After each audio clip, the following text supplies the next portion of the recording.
বিষয় আসলে বর্তমানে অনেক বেশি শোনা যাচ্ছে, সেটি হচ্ছে সারোগেসি। বিষয়টি আসলে কি, বিষয়টির গুরুত্ব সম্পর্কে একটু আপনার কাছ থেকে জানবো আমরা। সারোগেসি মানে ধার নেয়া, অন্য জরায় ধার নেয়া।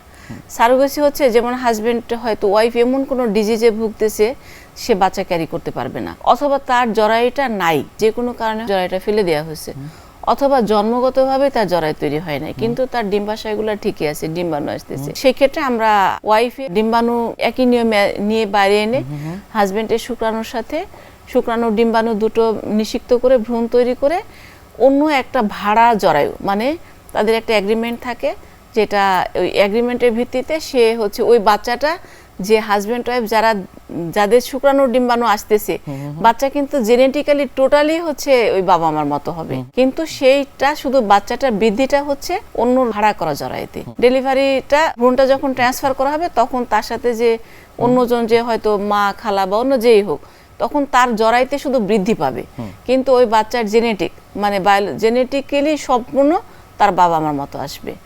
এটাকে আসলে সারোগেসি বলে, মানে জরায়ু ভাড়া করে অন্য জরায়ুতে বাচ্চা ধারণ করা।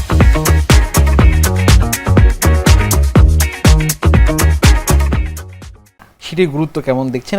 সবাই তো চায় তার ঘর আলো করে একটা বাচ্চা আসুক, কিন্তু যার নাই সেই বুঝে না থাকার যন্ত্রণা। তো আসলে তো যদি ওনাদের যেহেতু বাচ্চা নাই, সেই ক্ষেত্রে সারোগেসি করলে তার একটা বাচ্চা পাচ্ছে, এটা আসলে ভালোই আর কি। অনেক ধন্যবাদ আপনাকে আমাদের আজকের এই অনুষ্ঠানে আসবার জন্য। ধন্যবাদ আপনাকে এবং ধন্যবাদ এনটিভি কর্তৃপক্ষকে। প্রিয় দর্শক, এতক্ষণ দেখছিলেন স্বাস্থ্য প্রতিদিন। কথা হচ্ছিল খুব গুরুত্বপূর্ণ একটি বিষয়, টেস্ট টিউব বেবি নিয়ে। আশা করি আমাদের এই গুরুত্বপূর্ণ তথ্যগুলো আপনাদের অনেক বেশি উপকারে আসবে। অনুষ্ঠানের পর্যায়ে দেখে নেব কি থাকছে আগামী পর্বে স্বাস্থ্য প্রতিদিন অনুষ্ঠানে। বাচ্চাদের সাধারণত রোগ প্রতিরোধ ক্ষমতা কম থাকে, তাহলে দেখা যাচ্ছে যে একটা ঋতু যখন পরিবর্তন হয় তখন তার কিছু রোগের সাথেও তাকে ফাইট করতে হয়। এই অনুসারে কিছু রোগ ব্যাধিও তার ভিতরে দেখা যায়। যেমন এখন শীতকালে আসছে, শীতকালে তার ভিতরে কিছু রোগ দেখা যায়, যেমন প্রথমে রেসপিরেটরি ট্র্যাক্ট ইনফেকশন, তার শ্বাস প্রশ্বাসের রোগ, নিউমোনিয়া। আরেকটা রোগ দেখা যায় যে ডায়রিয়া।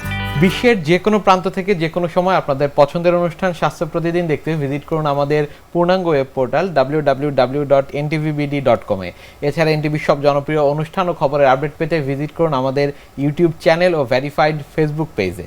আজ এখানেই শেষ করছি, আগামীতে আবারও দেখা হবে।